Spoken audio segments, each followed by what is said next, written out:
The way it's structured in Tanzania is that you have the national parks, that are 100% protected areas. There's sort of a core area within an ecosystem that contains big densities of wildlife, and there's no human habitation or activity allowed within a national park. It's completely funded by the state. Surrounding the national parks, they have the game reserves, which acts as a buffer zone to the core area, which is the national park. And these game reserves are then leased out to the private sector, where investors can go and take on these leases for these reserves for hunting activities. We're in between the community and the national park, sort of the first line of defense here. So when an operator signs the lease to take on a concession here in Tanzania, they also take on the responsibility and agree to work in conjunction with the wildlife authorities here in Tanzania to contribute to conservation and anti-poaching efforts in the areas. And that also includes opening of the roads, infrastructure, maintaining bridges, building roads, that make the area accessible throughout the year. Ganam joined Kizigo Game Reserve last year, and when he came with a lot of strategies on how to combat the anti-poaching issues. And due to that time, the poaching was very rampant in Kizigo. So when Ganam took over the lease of Kizigo Central and West last year, these areas had been vacant and dormant for a few years back, and so we've put in a lot of work, to try and open up the infrastructure again, to open the roads, put in all year-round roads to give us access to the area throughout the year. In the year that we've been there, we've opened up well over 1,000 kilometers of roads in the areas. We've resurfaced them. We've put in a new airstrip, which we've also surfaced so that planes can land there throughout the year, bringing much-needed access into this remote area. The Kizigo ecosystem primarily faced challenges in terms of illegal mining, poaching, fishing, honey harvesting. Dodoma, which is the administrative capital of Tanzania, is only 200 kilometers away, and there's a big demand for bushmeat in these areas.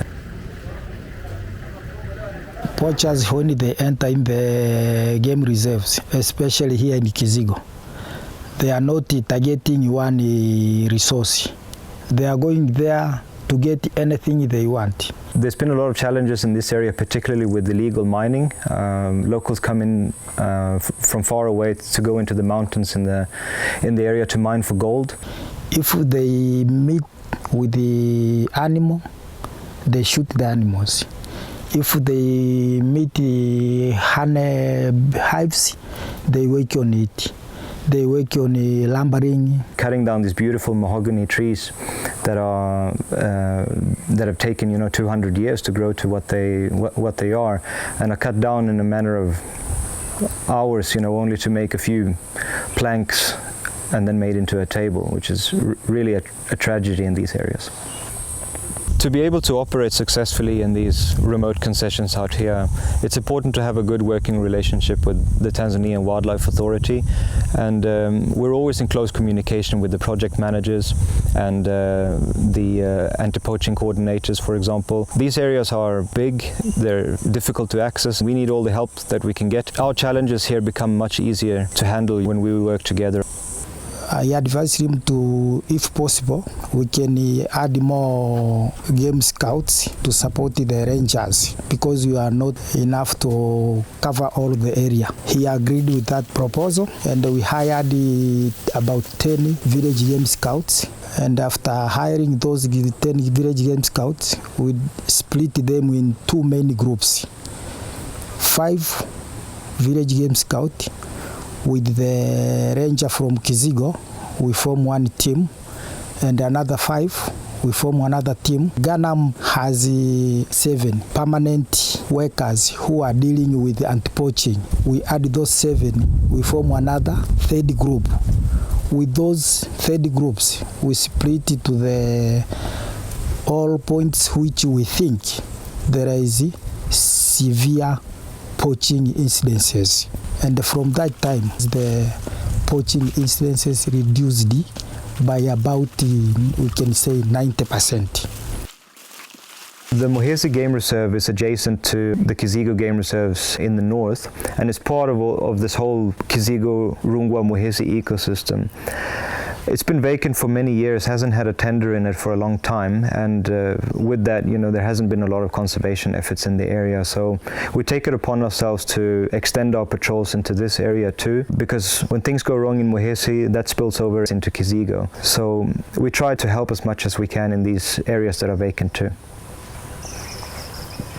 The vehicle are not easily moved during the rainy season. We introduced the tactic of using the motorcycles because the poachers are normally using bicycles. The rangers can move faster than the poacher, and normally the motorcycles do maneuver even in the places where the vehicle cannot maneuver. That one helps a lot. We reach to the areas where we never reached before, and even the poachers. How did you manage to reach here? Because years and years, there is no one have been reached here, but you managed to reach here. Nowadays you are finished. Because of what? Because of the tactics of using the motorcycles.